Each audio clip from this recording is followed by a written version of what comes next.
Seguimos en Portafolio Económico. Decirle a nuestros seguidores, Susana, que nos sigan en nuestras redes sociales, que activen la campanita, que nos comenten, que nos sugieran los temas que debemos analizar y comentar en el programa, porque son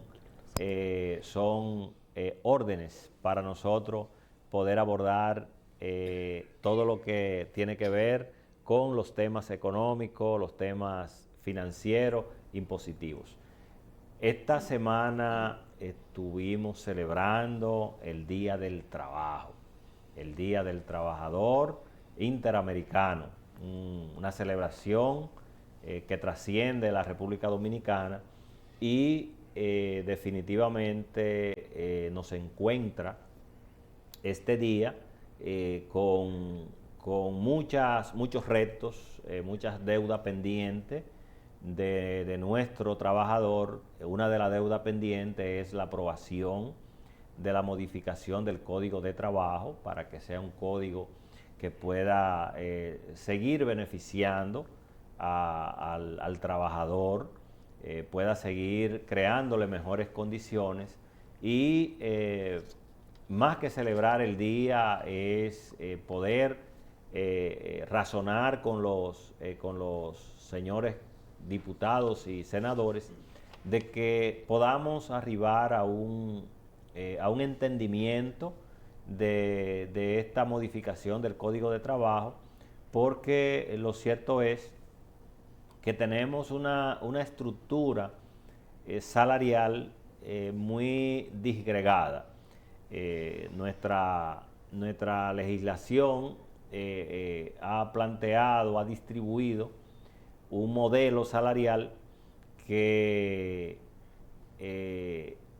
lo ha sectorizado. Entonces, en esa sectorización, pues ha establecido una serie de salarios mínimos, de tope mínimos, que lo que se ha ido es caminando en el cumplimiento de indemnizar o indexar estos salarios, pero la verdad es que a la velocidad que va esta indexación ha sido muy pobre en el tiempo con respecto al nivel de inflación. Susana, es un tema bien de análisis, porque son muchos los temas que están involucrados o que componen el tema laboral, pero por lo pronto, ¿verdad?, felicitar a todo el trabajador dominicano, esa gente que hace posible que la economía marche. O sea,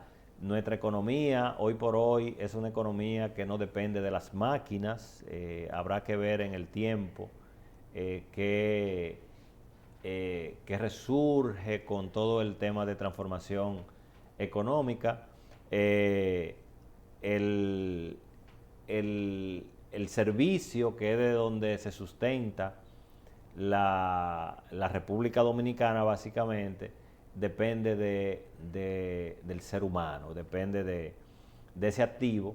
Y lo cierto es que llegar, por ejemplo, a un mayo con tantas deudas pendientes, pues entonces nos invita a que revisemos, a que podamos nosotros ver las oportunidades como sociedad para seguir poniendo, ¿no?, ese valor agregado que debe el primero debe de ser la capacidad económica del trabajador, porque hay una máxima en economía que si tú no tienes capacidad de consumo, ¿verdad?, una economía no crece. Por eso, si ustedes miran, nuestra economía crece porque vienen los extranjeros básicamente a consumir, no porque nuestra capacidad de consumo, o sea, hablando del turismo, que es nuestro mayor aportador,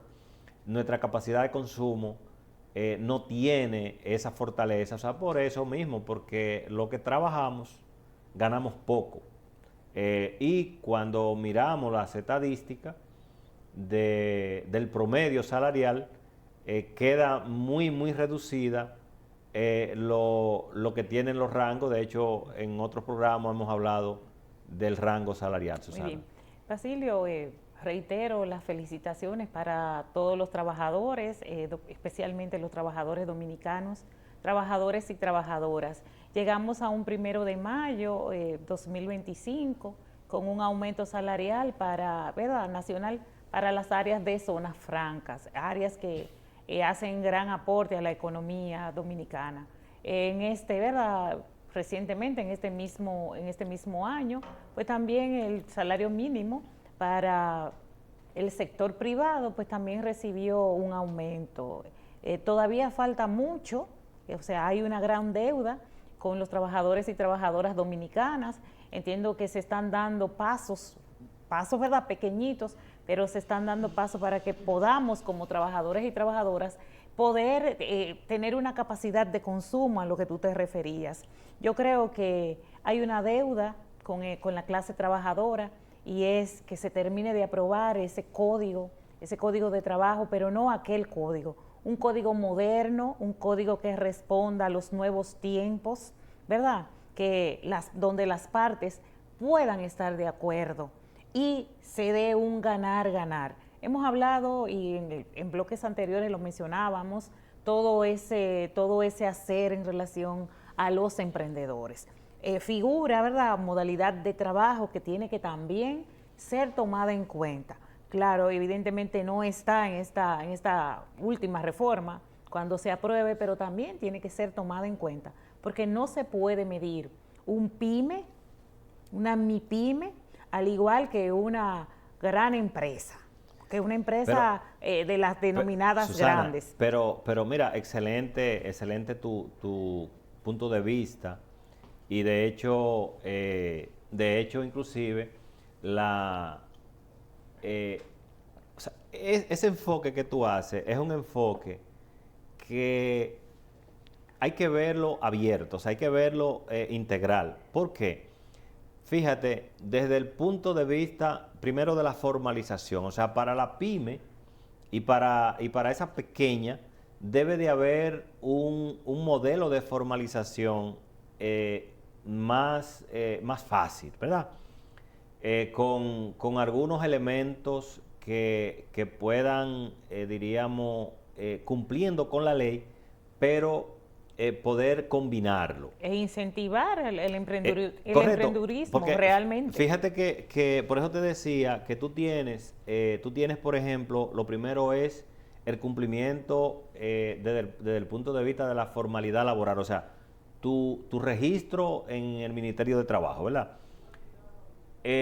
Tu registro, por ejemplo, en la Tesorería de la Seguridad Social, los cumplimientos con Infotep. Ahora, por ejemplo, se ha agregado, ¿verdad?, en estos últimos años, lo que es la contribución del residuo sólido, el cumplimiento de los impuestos. Entonces, fíjate cómo una MIPYME, cómo entra a cumplir con una obligación que no la diferencia de una gran empresa.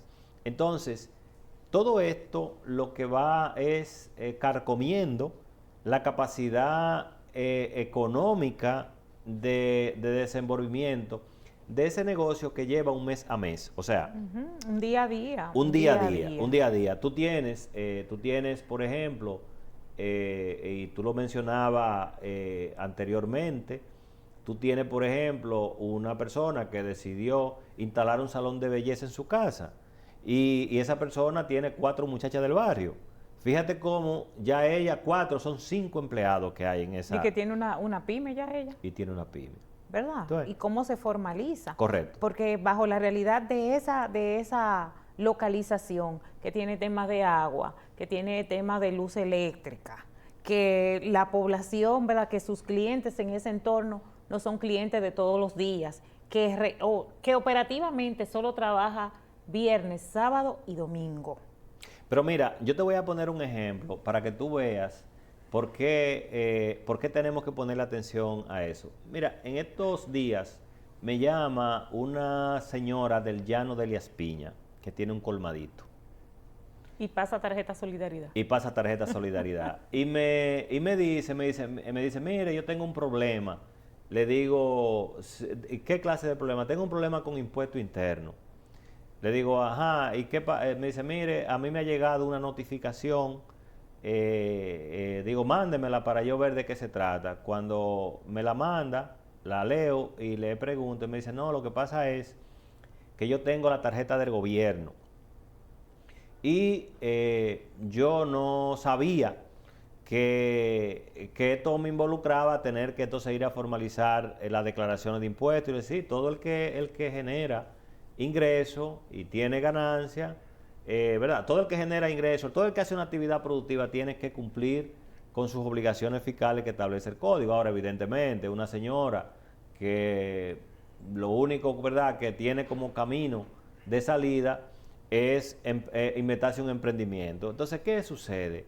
¿Y hacia dónde dirijo mi comentario? Fíjate cómo esta señora ya tiene una deuda casi de 500,000 pesos, que el colmado no vale 500,000 pesos. Ella debería de ir y entregárselo a DGI para que DGI entonces lo... Con el cuaderno de la deuda. Con las deudas, con por el supuesto. cuaderno de la deuda sí, que porque tiene. además la que tiene por cobrar en el barrio, porque esa en el misma, pueblo. el cuaderno, ahí es que están la deuda de ella grande, la del cuaderno. Y lo que le debe a los proveedores. Entonces, ¿hacia dónde voy? Que tenemos que echar una mirada más allá de exigir, ¿verdad?, las obligaciones que son exigibles, son de ley. Pero fíjate entonces cómo ya esa señora no duerme, porque está preocupada, está ocupada. Porque además de eso, le han tirado 3 años. 3 años, o sea, porque si tú, por ejemplo, cuando tú detectas que ese es el modelo de negocio, que es un colmadito, porque también ¿verdad?, los incumbentes de las instituciones no son extraterrestres, o sea, ellos saben a quién están notificando.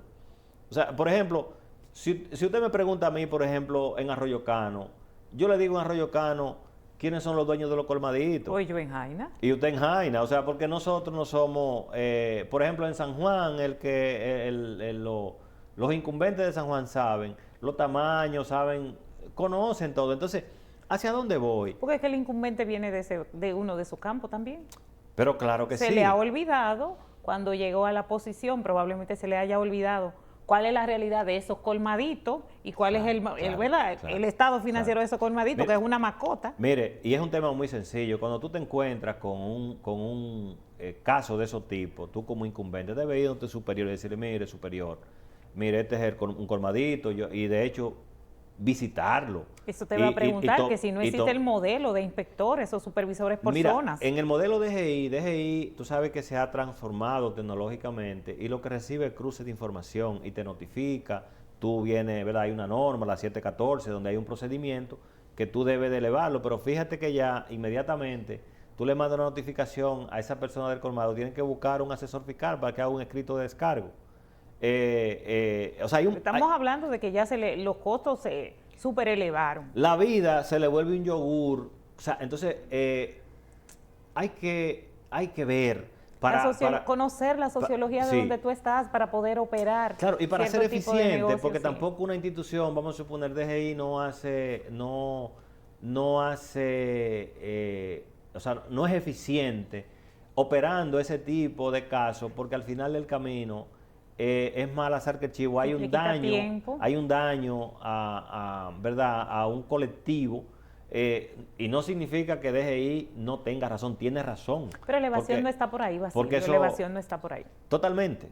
Así que son de las cosas que tenemos que tomar en cuenta para nosotros hacer de nuestro país un mejor país, de nuestra sociedad una mejor sociedad, y que la gente se sienta animado a emprender, se sienta con todo lo que corresponde y las obligaciones que conlleva tener un negocio. Nos vamos arriba y regresamos con Portafolio Económico.